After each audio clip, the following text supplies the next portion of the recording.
Se i tuoi bambini hanno un cuore rossonero e sognano di vivere la passione per il Milan come il loro papà, non perdere l'occasione di iscriverli al Milan Junior Camp di Sport Eventi, l'esperienza che avresti voluto vivere anche tu alla loro età.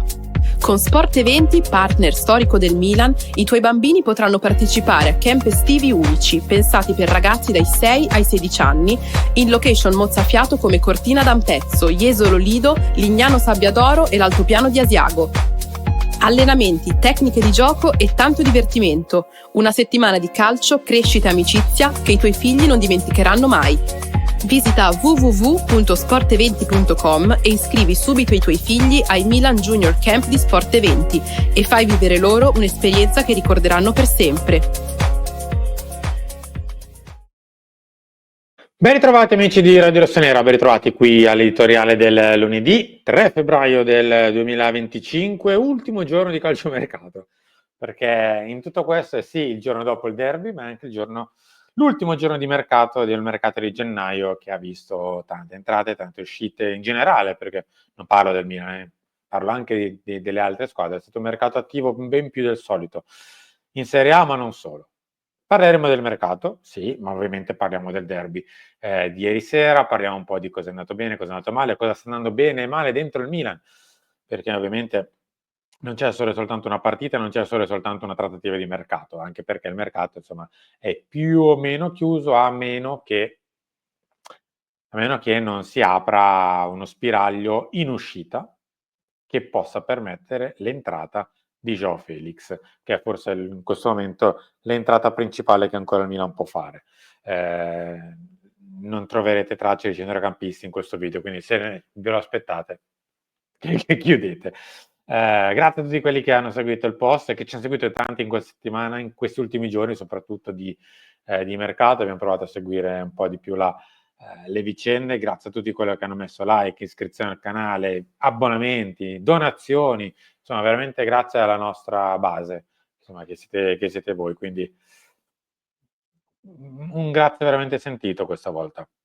Sì, strapparlo, scusate, perché a mezzanotte 16 anch'io come voi ho passato un quarto d'ora, 3 quarti d'ora impegnativi nel secondo tempo, con 3 pali, tra l'altro nella postazione della tribuna stampa proprio il palo di sinistra è proprio bello dritto. 2 volte l'abbiamo visto proprio arrivare a baciare il palo e vabbè, è stato impegnativo, quindi se strapparlo concedetemelo perché è stato impegnativo. L'agrodolce del derby, parliamo della partita, ma non solo. Parliamo un po' anche di quella che l'ha preceduta e l'ha accompagnata. Santi e diavoli. Parliamo di mercato, di Santiago Giménez e di quello che doveva e poteva essere il mercato del Milan, e poi chiudiamo su qualche bugia del mercato e non solo. O meglio, si parte dal mercato ma si arriva da altre parti. Allora, partiamo subito, come detto, l'agrodolce del derby è presto detto, insomma. Ragazzi, adesso giù, tra virgolette, la maschera, tanto te lo diciamo tra di noi, è andata un po' bene.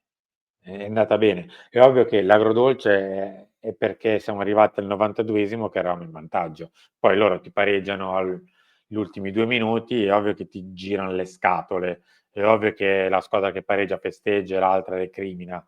È ovvio che succede questo, insomma, è il calcio. Poi se dobbiamo essere un po' più, diciamo così, asettici che diciamo così, tifosi, è ovvio che il secondo tempo ci è andata particolarmente bene. L'Inter ha rischiato di pareggiare almeno 2 o 3 volte, ha preso il palo, è andata vicino in qualche circostanza. I gol annullati non c'è niente da dire, insomma. Non so come si possa recriminare sui gol annullati se uno fa gol 1 metro e mezzo in fuorigioco. Vabbè. Vabbè. Parliamo piuttosto della partita. È andata, come detto, bene. È andata anche qui getto io la maschera a 'sto giro. Magari con qualcuno di voi con il quale ho parlato in privato lo sa già.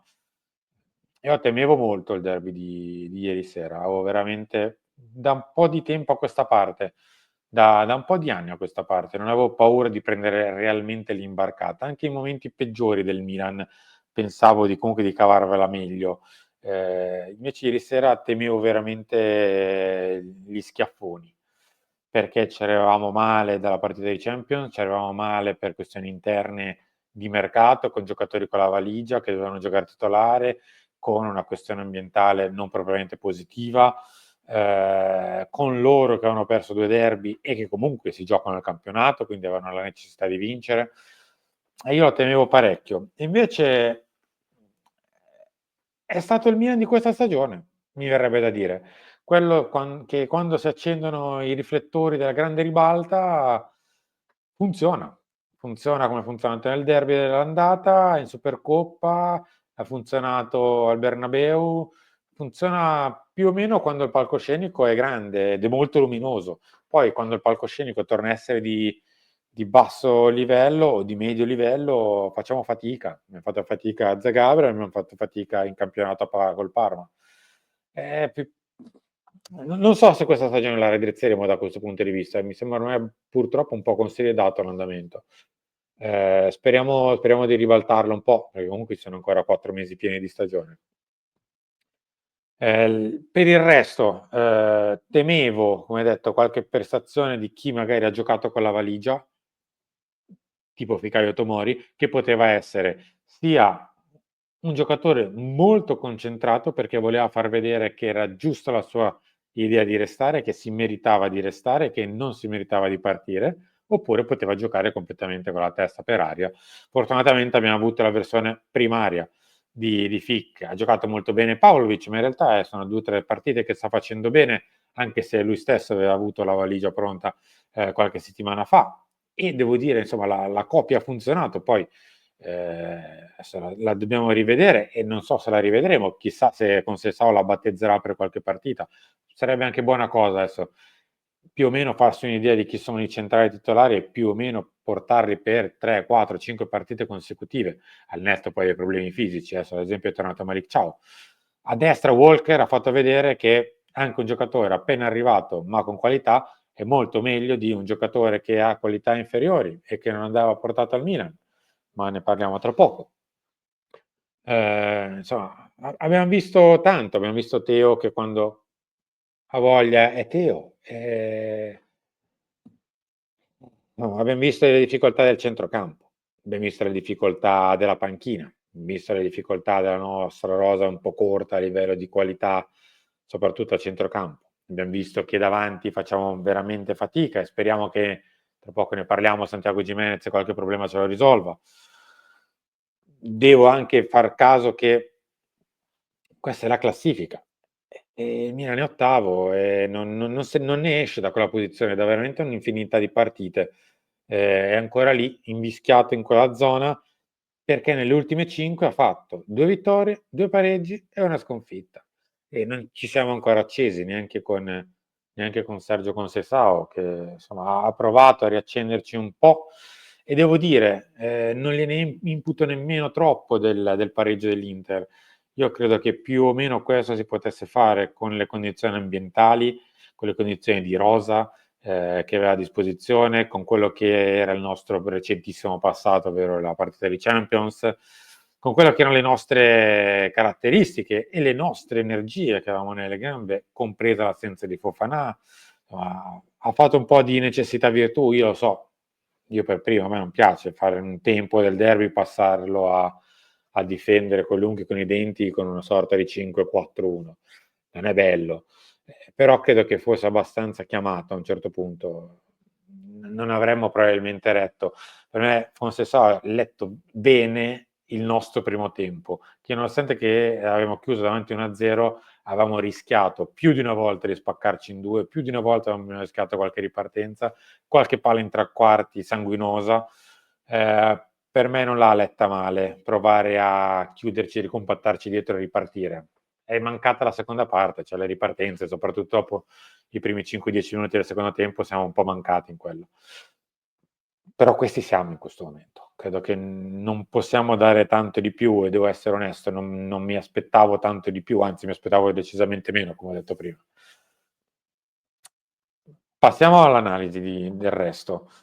Santiago Gimenez sarà veloce, lo sapete, a me piace come tipo di attaccante, Son contento del suo arrivo, son contento che il Milan abbia provato a mettere una pezza in quel reparto, era giusto mettere una pezza in quel reparto che comunque abbiam visto ad esempio anche con il primo gol di Kolo Muani oggi con l'Empoli. A volte l'attaccante può fare anche gol, scusate, può fare anche gol da solo, non c'è bisogno che ci siano 36 passaggi e 400 cross, può anche fare lui un gol, come ha fatto ad esempio Ken con la Fiorentina, che si è girato e ha fatto quel bel esterno destro al volo, come ha fatto ad esempio quei 2-3 strappi Thuram in solitaria. Cioè, un giocatore di livello può anche fare qualcosa da solo. Il Milan ha bisogno anche di qualche gol da solo del centravanti, che non è arrivato mai praticamente questa stagione. Se sono arrivati i gol ai centravanti, sono sempre arrivati perché insomma, c'è stato il lavoro quasi sempre della squadra. E quindi avere un attaccante che magari qualche gol in più da solo ce lo porta, male non sarebbe. E il Milan ha bisogno di essere un pochino più pericoloso davanti con la sua punta. Ben venga il lavoro di Ebram, che comunque è limitato, lo vediamo, ben venga il lavoro di Morata, però abbiamo bisogno anche di un attaccante. Cioè, l'attaccante fa l'attaccante, oltre ai bei movimenti, oltre al bel lavoro, oltre al gran sacrificio, fa l'attaccante. Se no, altrimenti ci mettiamo un centrocampista e quel lavoro forse lo fa anche meglio. E se ci mettiamo un attaccante, perché deve fare un attaccante? Io spero di vedere questo ragazzo fare bene, perché vorrebbe dire che il Milan fa bene, che vinciamo le partite. Detto questo, il nostro mercato doveva essere ben diverso, non solo e soltanto di Gimenez doveva vivere, o di Kyle Walker, che abbiamo visto già nel derby. Per la verità, mio modesto parere, molto meglio quando siamo andati a 3, a 5, ha fatto il braccetto, quindi con meno campo a dover coprire, piuttosto che nel primo tempo, quando un po' è stato sverniciato da Thuram, un po' si è perso Di Marco un paio di volte, una soprattutto su un controllo a seguire il cross. No, era la sua prima partita, quindi facciamo la tara su questo, non lo sto discutendo come giocatore, però l'ho preferito nel secondo tempo con un pochino meno di campo da coprire. Detto questo, abbiamo bisogno di un centrocampista, nettamente. Avevamo bisogno di un centrocampista, ancora di più si è vista nella partita di ieri che il Milan avrebbe bisogno di un centrocampista vero, fatto, finito e pronto all'uso oggi. Il fatto che Zlatan Ibrahimovic ci dica che ci siamo rinforzati, siamo a posto così, mi lascia quantomeno perplesso. Il nostro centrocampo non è a posto così. Fofana e Reinders sono indiscutibilmente i titolari, dopo di loro c'è un salto cosmico, dopodiché iniziano ad esserci gli altri.